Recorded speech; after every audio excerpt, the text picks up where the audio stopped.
আসসালামু আলাইকুম। সবাই কেমন আছেন? আশা করছি ভালো আছেন। আলহামদুলিল্লাহ আমিও ভালো আছি। আজকে আমি চিকেন মেজবানি রান্না করব চিকেন দিয়ে। তাই এটা যেহেতু ব্রয়লার মুরগি, তাই একটু হলুদ আর লবণ দিয়ে আমি মেখে নিচ্ছি। এটাকে আমি একটু ভেজে নিব। এখন প্যানে তেল দিয়ে দিয়েছি, আর এই যে মাংসগুলোকে আমি এখন ভেজে নেব।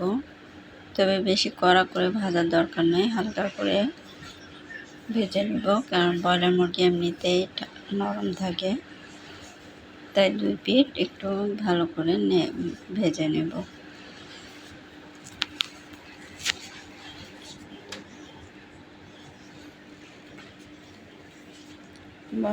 ব্রয়লার মুরগি অনেকেই খেতে চান না, তবে এইভাবে করে একটু ভেজে রান্না করলে ব্রয়লার যে একটা গন্ধ সেটা চলে যায়।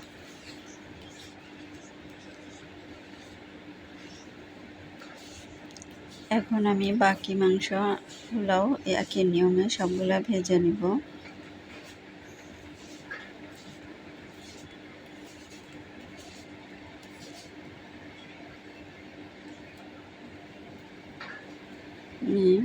এক পিঠ ভাজা হয়ে গিয়েছে, বাকিটা উল্টিয়ে দিচ্ছি। আজকে আমি প্রথম চিকেন দিয়ে মেজবানি রান্না করছি। আমি এখানে পেঁয়াজ কুচি 1 কাপ পরিমাণ নিয়েছি, নিয়ে তেল দিয়ে আর এখানে আস্ত গরম মশলা, তেজপাতা, এলাচ, দারচিনি আর গোলমরিচ এগুলো দিয়ে দিয়েছি। দিয়ে এখন ভালো করে নেড়ে চেড়ে নিচ্ছি। আর এখানে আমি আদা রসুন বাটা 2 টেবিল চামচ দিয়েছি।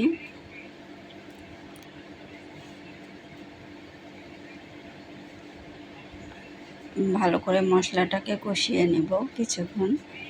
কষিয়ে হালকা পানি দিয়ে দিব যাতে পেঁয়াজটা পড়ে না যায়।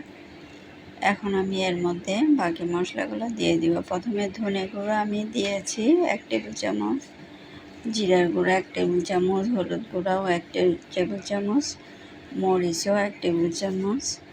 আর ঝালটা আপনারা আপনাদের পছন্দ মতো কম বেশি করে নিতে পারেন। আর এই যে মেজবানি মশলা আমি এখানে 2 টেবিল চামচের মতন দিয়েছি।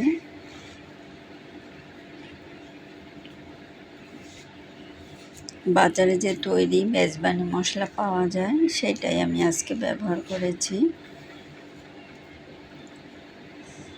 এই তো মশলাটাকে ভালো করে কষিয়ে নিচ্ছি, আর যখন কষানো হবে তেলটা উপরে আসবে তখনই আমি মাংসগুলোকে দিয়ে দিব। এখন একটু ভালো করে মশলাটা কষিয়ে নিচ্ছি। মশলাটা ভালো করে কষালে তবেই তরকারিটা ভালো স্বাদ পাবে। এখন আমি মাংসগুলোকে দিয়ে দিচ্ছি, দিয়ে ভালো করে নেড়ে চেড়ে কষিয়ে নেব।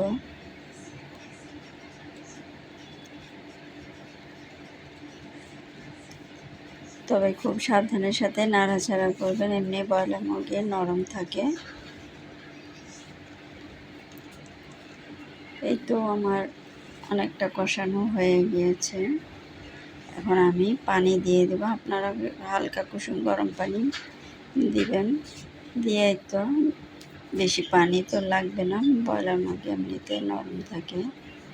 তাই আমি পরিমাণ মতন পানি দিয়েছি। দিয়ে একটু লবণটা দিয়ে দিলাম পরিমাণ মতন, দিয়ে এখন আমি ঢেকে দিব।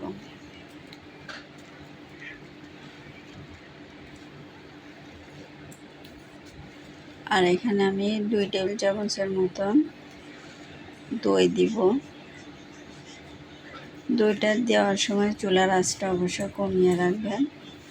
এরপরে আপনি কিছুক্ষণ রান্না করার পরে চুলার আঁচটা বাড়িয়ে দিবেন। আর এখানে আমি এখন বাদাম বাটা দিব।